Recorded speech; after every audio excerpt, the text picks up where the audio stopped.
जय माँ नागेश्वरी। ओम शक्ति नाग शक्ति जय जय महाशक्ति। ओम परमेश्वरी नमो नमः। नमस्कार दोस्तों, समस्त भक्तजनों को माता का आशीर्वाद, परमेश्वरी का। ये नाग माता अपनी है महामाई जगदम्बा चामुंडा, नागबाई जोगणी भी बोलते हैं, अनंत नाम है माता के। ये देखिए आज हमारे जो नवरात्रे के छठवें दिन का जो ये ज्वारा है, देखिए 5वें दिन में इतने बड़े बड़े ज्वारे माँ के उगाए हैं। और आप देख सकते हैं यहाँ से भी बहुत अच्छे से ज्वारे उगाए हैं, लेकिन यहाँ पे थोड़े चूहे रहते हैं तो खाने के लिए, तो कुछ थोड़े बीज थे शायद उन्होंने खाया रहेगा, खाया है। इसलिए यहाँ पे जो चावल आप देख रहे हैं उड़ाया, वो इसलिए डाला है ताकि वो भूखे रहते हैं तो खाने के लिए कहीं ज्वारे को पूरा ये नष्ट ना कर दें, इसलिए चावल वगैरह हमने डाल के रख दिए हैं माता के मंदिर में। और ये देखिए यहाँ पे ये तो नाग माता का कलश है, और ये नव दुर्गा का नव दुर्गा, नव चंडी, नव नागिनी, महामाई, मतलब माता तो एक ही है, लेकिन सभी का आवाहन करके यहाँ पे कलश स्थापित किया था। तो ये ज्वारे अपनी ये 5वें दिन का ज्वारा है। और ये हैं अपने लड्डू गोपाल जी, इनके जो कान के आभूषण है चांदी के तार से हमने हाथ से ही बनाया था, हाथ के कड़े वगैरह हैं जो, और मुकुट वगैरह भी इनके। और ये शिव जी हैं, इनको पीतल की है मूर्ति है पर पेंट किए हुए हैं। और ये अपनी है पीली कौड़ी माता की। और ये रही महारुद्र रूपी भयंकरी चामुंडा नागबाई जोगणी महाकाली माता, जो मुझे प्रतिमा मिली हुई है। ये मूर्ति और ये शंख दोनों साथ में मिले हुए हैं, तो लाके माता को भी रखा हूँ। और वहाँ पे है अपने भैरव जी, देख लीजिए नज़दीक से।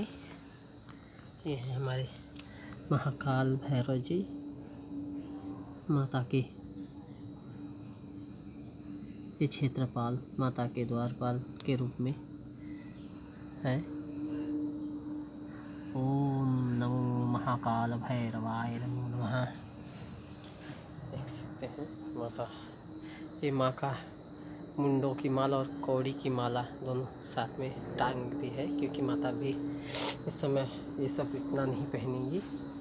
अभी आप लोग देख सकते हैं माँ का दिव्य रूप का दर्शन कर सकते हैं। ये देखिए ये माँ का जो हाथ वगैरह है, ये हमने अपने हाथों से ही बनाया है, इनका हार भी। और ये चूड़ियाँ ये बने, ये देखिए। और ये जो हार है, कोई एक भक्तजन है, उनके बेटे ऐसा हार बनाते हैं, तो उन्होंने बना के माता को अर्पण किया है। अभी मुकुट वगैरह भी वो बनाएंगे तो। और नाक की नथ वगैरह ये हमने अपने हाथों से चांदी के तार से बनाए हैं माँ का।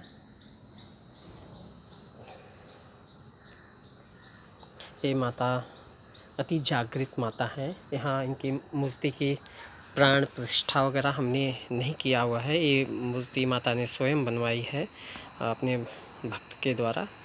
और इसमें माता स्वयं है, इसकी प्राण प्रतिष्ठा नहीं की गई है। इसमें प्रत्यक्ष माता और माता का कैसा भव्य रूप है, सुंदर स्वरूप है, ये माता स्वयं ने ही बनवा के ये किया हुआ है।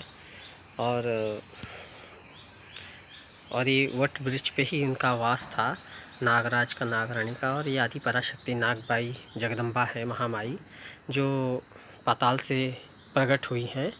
ऐसा आप लोगों को मैं एक और कुछ दिखाना चाहूँगा। देखिए ये वट वृक्ष है, यहाँ पे आप इस वट वृक्ष को देखेंगे तो देखने पे सब सांप के ही आकृति में लिपटाए हुए जितने भी बेल हैं वह। और यहाँ पर आप देख सकते हैं, ये देखिए सभी बेलें सांप की आकृति में लिपटी हुई सर्प आकृति में ही बनती हैं। और यहाँ पे जो दीमक कीड़े बनाते हैं, आज वहाँ पे यहाँ पे आप देख सकते हैं कि यहाँ पे सीमेंट है। यहाँ पे दीमक का कोई ऐसा ये नहीं था, लेकिन माता का ये रहता है पाताल से निकली है, तो ये सब धीरे धीरे बढ़ते जाएंगे और माता पाताल में पुनः ये हो जाएंगी। और यहाँ पर आप देख सकते हैं नीचे वो सब मिट्टी के ये जो बने हैं, अंदर पूरे बन चुके हैं। अंधेरा है, नहीं दिख सकता आप लोगों को, शायद अंदर पूरे बने हुए हैं। तो यहाँ से इस प्रकार के ही मिट्टी के सारे अंदर भी बन रहे हैं माता का। और यहाँ पे देखिए ये नाग का प्रतिमा बना रहे थे दीमक, लेकिन क्या हुआ, ये मेरी गलती से क्या हुआ, जब शिव जी का पूजन कर रहा था तो ध्यान नहीं, और थाली से लग के ये अभी पूरी तरह से बन नहीं पा रहे थे। तो ये नाग की पूरी इतनी बड़ी थी, थोड़ी वो टूट गई ऐसे लग के। नहीं तो यहाँ पे मेरे आगे भी बहुत सारे वीडियो कई बने हुए डाले हैं जिसमें नाग की हूबहू मूर्ति बनाते हैं यहाँ पे दीमक के कीड़े। तो इसका वीडियो में बनाने का सोच रहा था, लेकिन उससे पहले ही थोड़ी खंडित हो गई, मतलब गिर गई। लेकिन पुनः इसको उठा कर उस पर ही मैंने रख दिया था, तो फटी हुई है। लेकिन इसे फिर से वो लोग देखो कब तक बनाते हैं, नाग की मूर्ति ही बनाते थे, इस प्रकार से थी, देखिए। और इसके बाजू में नागराज 2 बनते हैं, यहाँ पे देख सकते हैं आप। ये जो है यहाँ पे भी बन रहे थे, यहाँ पे पहले का एक बना था वो टूट गया था। तो यहाँ पे देखिए, यहाँ पे ना, यहाँ भी ऐसे प्रकार से बन रहे हैं। इसमें क्लियर थोड़ा नहीं दिख रहा है, कैमरा उतना इसका ये नहीं दिखा पा रहा हूँ। ये देखिए यहाँ पे सामने जो है ना, यहाँ पे ये मुख बना रहे थे। अभी इनका ये आगे मुझे लगता है कई दिन, 1-2 दिन में शायद बना देंगे, ये पूरा मुख बन जाएगा। ये अभी आधा ही हुआ है। तो आगे की वीडियो में आप आगे देखेंगे मेरे चैनल में जाके, तो उसमें आपको दिख सकता है कि कितने फिनिशिंग और कितने अच्छे से बनाए हैं। तो ये बन रहे थे, तो 2-3 दिन हुआ मेरा ये टूट गया है नवरात्रि में ही। थोड़ा सा थाली गलती से लग गया, हमने क्षमा भी मांगा था, तो टूट गया है, माता क्षमा करे। और यहाँ पे ये देखिए जो जड़ें हैं ना, तो सब सांप के आकृति में लिपटे हुए नज़र आएंगे आपको। ये वट वृक्ष का पेड़ है, बरगद का पेड़ जो बोलते हैं आम भाषा में। यहाँ पे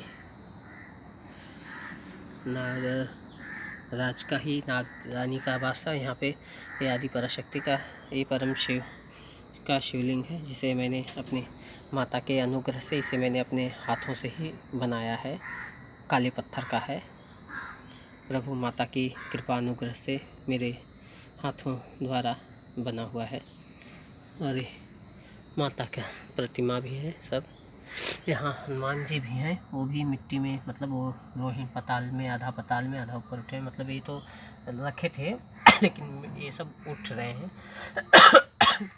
यहाँ भी अंदर भी बहुत सारे उठ रहे हैं मिट्टी के ढेर, जो रोहिणी बोलते हैं, जिसमें वो सांप वगैरह नाग रहते हैं। तो ये धीरे धीरे बढ़ते जाएंगे और माता इसमें पाताल में, देखो कहाँ तक माता समाती हैं। तो ये है, तो आशा करता हूँ और आप सभी को माता के दिव्य दर्शन होंगे। मैं अभी एक माता का, और जो प्रत्यक्ष माता ने जो दर्शन दिया है ज़मीन पे, उसका फ़ोटो वीडियो शायद रहेगा कि नहीं वो देखना है मुझे। बहुत पहले का है, लेकिन फ़ोटो शायद रहेगा। उस पर मैं मार्क करके माता कैसी दिखती है, कैसा सुंदर चेहरा, उनका सिर्फ मुख ही उतना उन्होंने दर्शन दिया था। उसी ज़मीन पे जब दर्शन दिया था, तो उसी चीज़ को तोड़ के हमने इतना बड़ा हल लेके, जब माता का पूनम वगैरह आता था तो उसको घी और सिंदूर लगाते थे, वो टुकड़े के, ज़मीन के टुकड़े को, जो सीमेंट का था जहाँ पे माता ने दर्शन दिया था। तो हमने सोचा माता का अस्तित्व है, जब वहाँ दर्शन दी है तो उसे लगा, तो अपने आप ही माता पुनः अपना चेहरा बनाते थे। ऐसा 2 बार हुआ, तो हमने सोचा कि एक बड़ा सा छोटा सा एक पिंड जैसा बना देते हैं, ताकि बड़ा रहेगा उस पर पूजा करने के लिए। लेकिन जब पिंड का हमने ये बनाने गए, तो सीमेंट माता लगाते, कभी सीमेंट का काम नहीं किए हैं, ना ही मूर्ति का कोई कलाकारी कैसा किया है। लेकिन माता की कृपा अनुग्रह से वो अपने आप मूर्तियाँ यहाँ लगाना वहाँ लगाना ऑटोमेटिक दिमाग में आते गया, और वो लगाते गए। मात्र 2 से 3 दिन में माता ने नागपंचमी के 1-2 दिन पहले ही प्रतिमा अपनी, ये 3 फीट की प्रतिमा है, ये बड़ी है 3 फीट की और बहुत हेवी है। इसको 4-5 लोग भी मिलके उठाना मुश्किल होता है, इतनी हेवी बन गई। तो इसको मैंने कभी नहीं बनाया था। ऊपर पे नाग वगैरह ये सब डिजाइन वगैरह सब और भी है अंदर, जो माता ने स्वयं आप देख सकते हैं। इस प्रकार से माता ने और हेवी, इसमें कोई भी लोखंड का यूज नहीं है, ईंट पत्थर का यूज नहीं किया हो, सिर्फ सीमेंट से ही माता ने इसे बनाया, ताकि जहाँ तक है कि बहुत समय तक चल सकता है। अगर इसमें पत्थर या कोई उस अन्य वस्तुएं लोखंड वगैरह का अगर इस्तेमाल करते तो ये नष्ट शायद ख़राब हो या कुछ, जो भी माता ने जैसा युक्ति दी है वैसा हमने इसे माता ने बनवाया, उससे बनती गई माता अपने आप ही। हम सिर्फ हाथ लगाते हैं, हाथ का ही है। और मानना ना मानना वो अलग बात है, विश्वास करना ना करना वो अलग बात है, लेकिन जो है सच्चाई वो ही है। जो भक्त होंगे, जो सच्चे भक्त होंगे, वो माता के ऊपर उस विश्वास, मैं ये नहीं कह रहा हूँ कि आप लोग इस पे विश्वास ही करें या ये करें, जिसकी श्रद्धा भक्ति जैसी हो। तो लेकिन जो सच्चाई है वही है, माता का यही कहानी है। तो माता इस प्रकार से यह प्रतिमा बनवाई है और अपने स्वयं, और उनको जो चाहिए जैसा सिंगारे हाथ वगैरह जो मैं कभी नहीं बनाया हूँ, वो माता स्वयं ही बनवाती हैं। उनका जो भी चाहिए वो बनवा के करके ले लेती हैं भक्त से। और यहाँ पे प्रत्यक्ष, यहाँ पे अनेकों प्रकार के रोग दोष शांत हो जाते हैं। भक्तगण आते हैं माता के कहे अनुसार, 7 परिक्रमा मारने से भी भक्तों का कल्याण होता है। भूत प्रेत पिशाच जैसी बाधाओं को माता यहाँ पे आने वाले भक्तों को दूर करती हैं, कष्टों का निवारण हो जाता है। असाध्य कोई रोग है जो उनके कर्म अनुसार नहीं है, बुरी शक्तियों द्वारा उत्पन्न हुई रोग हैं, उसे माता अपनी कृपा से उसे दूर कर देती हैं। अनेकों किसी को पुत्र नहीं है, जिनके कर्म कैसे हैं वो सब देखते हुए माता उन पर कृपा करती हैं। और माता के इस साइड में नागराज हैं बने हुए, अभी वस्त्र के अंदर है तो अभी नहीं दिखेंगे। तो वहाँ पे नागराज है, एक चवर उनका है, एक चवर है, और यहाँ पे नागरानी है, एक चवर उनका है। तो माता के सेवा में ये सदा लगे रहते हैं। उनके प्रेरणा, उनके कृपा से ही मुझ में माता का गुरु ज्ञान, जो भी माता ने के अनुग्रह से नाग माता देती हैं, और इस महाशक्ति की पूजा आराधना सेवा करने का सौभाग्य प्राप्त होता है हमें।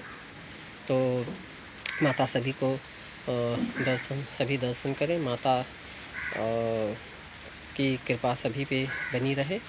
और भक्तों से यही विनती है कि कथा विश्वास आए या ना आए वो अलग बात है, लेकिन कभी किसी बात पे कोई गलत धारणा या कोई गलत भावना, ऐसा कोई शब्द ऐसे नहीं बोलने चाहिए जिससे कि क्योंकि इसमें आपकी भी गलती नहीं है, सबकी सोच अलग अलग होती है, मानना ना मानना अलग बात है। लेकिन हम कहने का तात्पर्य है कि आपको विश्वास हो या ना हो, हमें किसी पे टिंगल करना, उंगली करना वो शोभा नहीं देता, वो सही नहीं है। कौन कैसा है क्या है, जब तक हमें पूरी जानकारी नहीं हो तो हम उस पर कोई निर्णय नहीं ले सकते, लेना नहीं चाहिए, ना ही उस पर कोई अपना वचन ऐसा देना चाहिए जिससे कि कोई शक्तियाँ एक रहती हैं, उग्र होती हैं, कोई शक्तियाँ उदंडता को बर्दाश्त नहीं करती, कई शक्तियाँ शांत रहती हैं, उन्हें कुछ भी करो तो भी वो कुछ नहीं बोलती। बहुत कुछ है, लेकिन कई शक्तियाँ एक समय ऐसा आता है कि माता हमारे शब्द हमारे विरुद्ध हो जाते हैं, हमारे पाप का कारण बन जाते हैं। हम छोटी सी गलती की वजह से हम बड़ी से बड़ी दंड को भोगने के योग्य बन जाते हैं। जैसे कि किसी के ऊपर हंसना, किसी के परिस्थिति पे हंसना, किसी की विकलांगता पे हंसना हो, तो ईश्वर उनके कर्मों द्वारा वो अपने फलों को भोग रहे हैं। लेकिन उनके कष्टों में देखते हुए यदि हम उनका उपहास करते हैं या हम उनका कोई निंदा करते हैं तो उससे पाप लगता है, जिन पापों के द्वारा हमें अनेकों पापों को भोगना पड़ता है। हमारे हंसने मात्र से, उनके टिंगल करने मात्र से हमारे जो पुण्य रहते हैं वो नष्ट हो जाते हैं, और उनके जो जिस पे हम हंसते हैं उनके पाप हमें लग जाते हैं, क्योंकि हम उन पे हंसते हैं। हंसने के कारण ही महाभारत हुआ था, द्रौपदी ने दुर्योधन पे हंसा था, सिर्फ इतना ही कहा था, अंधे का बेटा अंधा ही। इससे ही दुर्योधन ने प्रतिशोध लेने की ठान ली थी, वही पाप लगने के कारण महाभारत युद्ध हुआ। ऐसे बहुत सारे भागवतम में, गीता में उल्लेख है, जो हंसने के कारण, उपहास करने के कारण ही लोगों को अनेकों अनेकों कष्ट, दंड, महाश्राप का भोग दंड भोगना पड़ा। तो इसीलिए कहता हूँ कोई कभी किसी बात का ऐसा करके उपहास ना करें और न कोई ऐसा खेद उत्पन्न करे। माता के ऊपर विश्वास रखें और ना विश्वास हो तो उसे छोड़ दें। जिस पे आपको विश्वास हो तो माने, ना है विश्वास है छोड़ दें, पर उस पर उंगली करना सही नहीं रहता है। यदि आप उसके जानकार हैं, आप अगर इंजीनियरिंग के बारे में यदि आपको नहीं पता है तो आप साइंस के बारे में जानते हो, साइंस के जानते हुए आप जानकार हो, पर ज्योग्राफी या इंजीनियरिंग की जानकारी आपको नहीं है, तो आप इंजीनियरिंग के बारे में उस पर कोई उंगली करेंगे तो वहाँ पे आप गलत हो जाएंगे। साइंस के बारे में आपको जानकारी है तो आप साइंस के बारे में बोल दें। इसी प्रकार दैविक शक्तियाँ होती हैं जो उससे प्राप्त किए रहते हैं, जो इस रास्ते पर चलते, जिन्हें उनकी थोड़ी बहुत नॉलेज होती है, तो उसे समझते हैं और समझ बूझ के उस पर कोई निर्णय लेते हैं और ये करते हैं। तो कभी भी कहीं भी हो, किसी भी भक्त हो या जो कोई आते हैं, किसी को माता वगैरह आते हैं तो बहुत लोग बोलते हैं ढोंग करते हैं, नाटक करते हैं, ऐसा वैसा, ये पाखंड है, ये है, ऐसा बोलते हैं। लेकिन उस समय अनुसार सभी को मालूम पड़ जाता है कौन है, क्या है, कैसा है। वो तो ईश्वर के ऊपर, वो उनके कर्म होते हैं, जिसका जो जैसा भाग्य हो, कर्म है, उन्हें उनके कर्मों पे छोड़ देना चाहिए और हमें इस पाप के भाग्य में भागीदारी नहीं करनी चाहिए। कौन नाटक कर रहा है, क्या कर रहा है, उस पर कोई भी बस नहीं करना चाहिए। तो आशा करता हूँ आप सभी को माता का दर्शन हो और ओम शक्ति। जय माता। आप सभी को सुखी रखे, सभी का अच्छा हो, भला हो। जय माता। ओम शक्ति।